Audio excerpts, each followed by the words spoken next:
One of the biggest criticism, brought against the opposition is lack of structure. And to say it exists right now, it's not like it's a big force to reckon with. But if I may rewind and take you back to the just ended, by-elections. Some may say give them a chance, given that it's a party that had no structure, that had no funding, but they managed to get a decent number of seats. They won the seats that they held before, and even so, they lost 2 to ZANU-PF. If they hadn't won those seats, then you would have felt a huge problem. So they won in their heartlands. The question is, can they expand beyond their heartlands?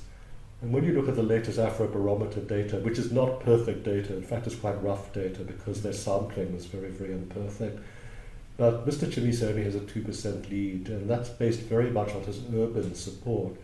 When you look at the disaggregation of the data, he's got almost no support of a meaningful nature in the countryside.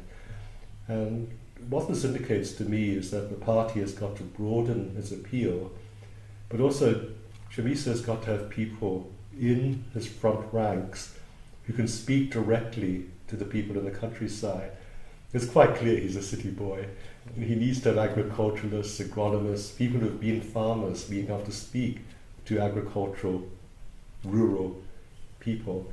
But we don't know what his front bench is going to be like. He's got no executive, and the big question we're asking is, okay, you've got no executive, that's your problem. We're not going to tell you how to run a party.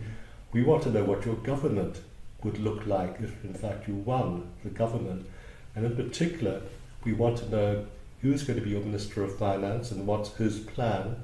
We want to know who is going to be your Minister of Agriculture and how we revitalize nationwide agriculture at the lowest level, not just the highest level.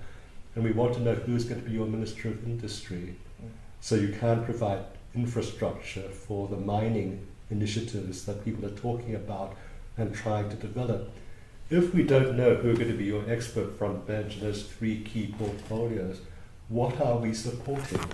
We want to know, as the Western world, in detail, what we are supporting. Sure, change, but what kind?